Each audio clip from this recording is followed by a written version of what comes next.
Good evening. In breaking news tonight, the two latest confirmed monkeypox cases in Jamaica have been recorded in St. James and St. Elizabeth.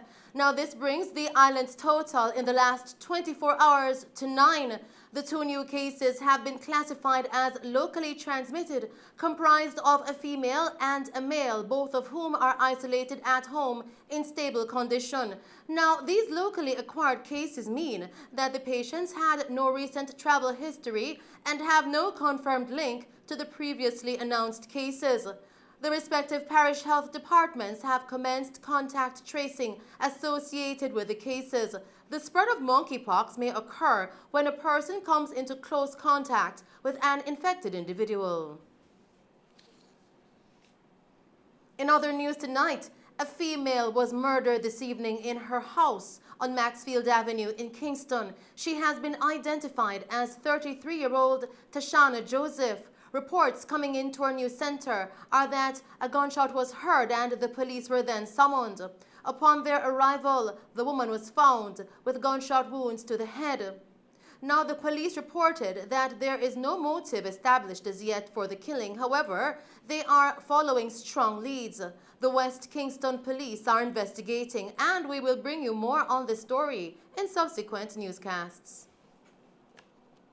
In other news tonight, Minister of Education Favour Williams visited the Springfield community in Westmoreland, where she met with Anthony Leng, the father of the 3 young boys who were burnt to death in a fire that destroyed their home on Sunday. The 3 boys, 9-year-old Adriano Leng and his twin brothers Jordan and Jaden, were found burnt to death in their 5-apartment concrete and board dwelling that was completely destroyed in the fire. The education minister said this was a very sad visit for her and relayed that, based upon her observations, Leng was a very good father to his children. He is hoping, and I know all of us are hoping, that his daughter will make it through. He just indicated that she may have to go outside of Jamaica for extensive medical care, and we're hoping that that will happen and that she will pull through. Because then, at the very least, you'll have, a daughter that will be with him. So we're praying, we're hoping for the best. Talked a lot about how his relationship with them. For a while, he was the sole provider for them, and you can see that he is a father who has been involved with his children, was taking care of them. When he talked about shopping for them for back to school, pressing the uniform and laying everything out, and he was looking forward to today to take them to school and possibly pick them back up at the end of the day. So you can imagine, I don't think it's really hit him just yet, what has happened, but we've offered our support to him through the CPFSA. As you know, they are our agency at the ministry when disasters like this happen. They're there. They were here this morning to take information, to provide psychosocial support for the family, and even beyond that, financial support, in whatever way we can. Minister Williams said the family was visited by representatives from the ministry who offered counseling. Leng, who is a popular disc jockey, relayed that he had only left his house for a few minutes to speak to a driver who was supposed to take him on a job when he heard a community member shouting that a house was on fire. He related that the next thing he knew, he had lost his 3 sons and his only daughter is currently battling for life in hospital. Adriana, who suffered major burns, was rescued from the fire and remains in hospital in critical condition.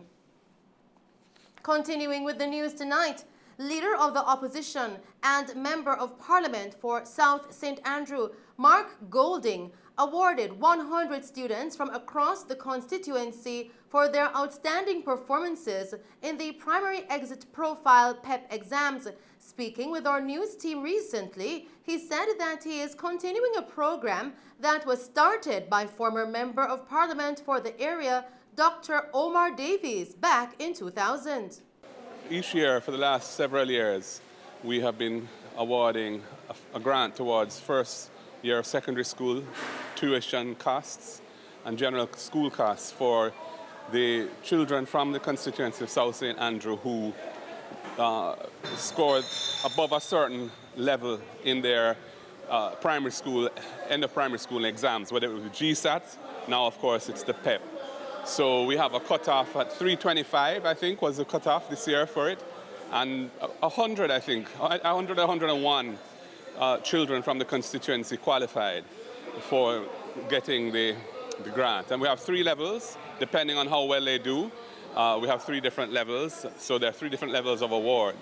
And, this is something that, we're very happy to be able to do, and we encourage and ask for help in doing it, and we get good support from the network of private sector donors, corporate and individual donors, who see it fit to support it. So I'm very happy that we've been able to do this. The times are very hard in Jamaica right now. School books are exorbitantly expensive, and all the costs of going back to school are very high. So parents are really feeling it now. So this is particularly meaningful for the parents this year of the children who get these awards. And of course, this is separate and apart, and in addition to the general back-to-school program that we run in the constituency and that most MPs and councillors run. So, I'm just happy that the children were here who came. We couldn't accommodate everybody today, so we just selected randomly from each of the 3 categories a group of donors so we could have a little ceremony this year. Because with all the other back-to-school pressures, it's been a lot to organize at this particular point in time. But the parents came out and supported it well. And everybody, I think, is quite happy to have been able to come and to receive their awards. Mr. Golding further pointed out that this will help tremendously with their secondary education. It ranges from 15,000 to 20,000 to 25,000. Those are the 3 tiers. So it's just over 100 people, so you can work out. It costs close to $2 million just for the awards alone. Yeah. I also run a program for students from the constituency who are in tertiary level education, whether it be university or college. And if they apply, I try and find some money to help them with a grant, a modest grant, because I'm glad to say there are many students from the constituency who are getting on in life through, tertiary education, whether it be vocational or academic. So we do that as well. And that started from before my time. My predecessor, Dr. Davies, who was very keen on and a strong believer in education as a way of transforming the community and transforming the lives of the residents. And I believe in that too, so we've continued that program and other programs as well. We have an adult continuing education program which he started, the ACE program, for those who left school, didn't really have anything to show for it and want a second chance to go back and get some subjects. These are adults now, and we provide free tuition for them for a year of study for them to do a range of CXC, CSEC subjects, and many have benefited from that over the years as well. Still making Mello TV news tonight, detectives assigned to the St. Andrew Central Criminal Investigations Branch, CIB, have named Craig Nathaniel Graham of Old Harbour Road, Spanish Town, St. Catherine as wanted. Craig Graham is wanted in connection with a case of fraudulent conversion. Graham was urged to report to the Halfway Tree CIB at 5 p.m. today. However, up to the time of this newscast, Graham was yet to turn himself into the police. Additionally, anyone knowing the whereabouts of Craig Nathaniel Graham is being urged to call the Halfway Tree Police at 876-926-8184, Police Emergency 119, Crime Stop at 311, or the nearest police station. Still in the news tonight, the Manchester police have confirmed that the man who was seen in a video on social media threatening to abduct women and children in the parish is now in police custody. The man, aged 19, was arrested on the outskirts of the parish yesterday afternoon. His identity is being withheld at this time. The investigative team has made contact with his family, and it has been revealed that he has a history of mental illness. He will be interviewed and taken for medical treatment. The Manchester Police thank the public for their vigilance and are encouraging all persons to continue to help the police to keep their communities safe.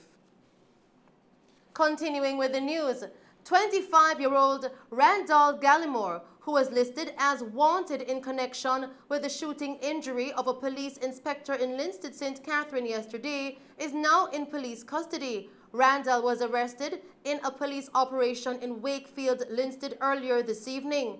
According to reports from the St. Catherine North Police, the inspector and his team were on duty in the town centre when they observed two men whose actions aroused their suspicions. The men were accosted. However, one of them reportedly pulled a firearm and opened gunfire. The police inspector and a 22-year-old taxi operator were injured during the exchange of gunfire. One of the two men was held on the spot while Randall was pursued and subsequently arrested in the operation.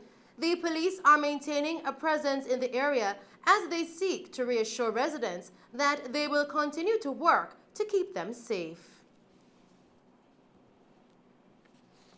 A curfew has been imposed in Whitfield Town in the St. Andrews South Division. The curfew began at 6 p.m. today and will continue until 6 p.m. tomorrow. The boundaries of the curfew are as follows.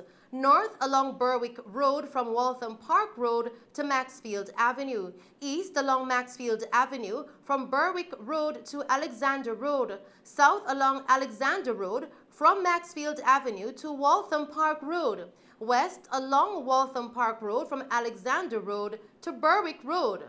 Persons are reminded that during the hours of the curfew, all persons within its boundaries are required to remain within their premises unless otherwise authorized in writing by the ground commander.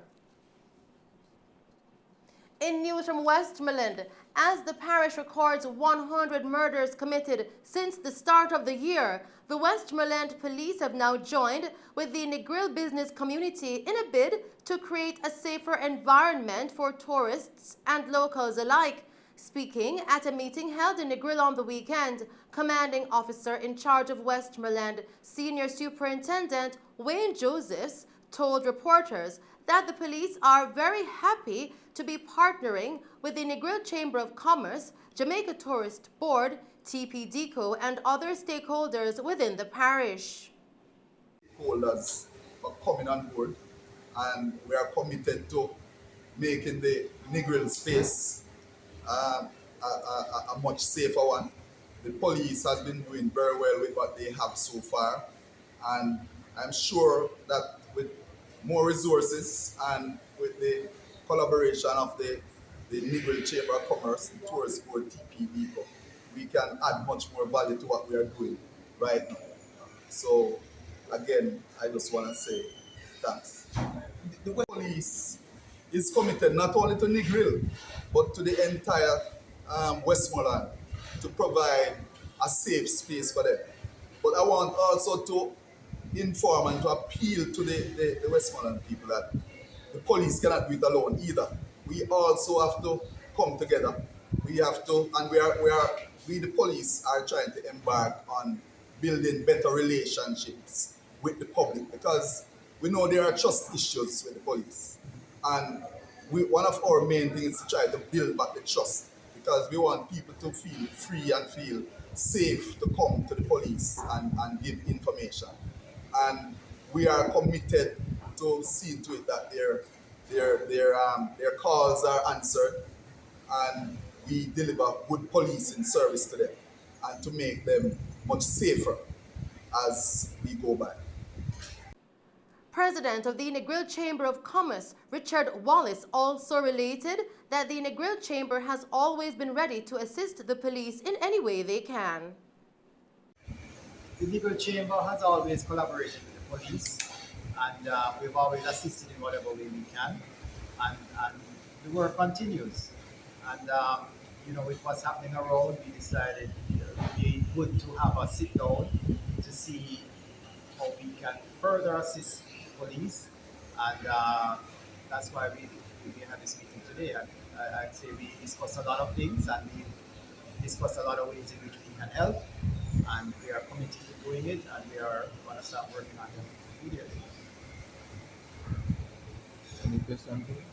Now, since the start of the year, the parish of Westmoreland has recorded the second highest murder figures across Area 1 behind St. James, and this despite having a zone of special operations implemented in the Savannah-Lamar area since January. And those are the stories making news. I am Shelley Hill. Do stay safe, pleasant viewing, and thanks for watching.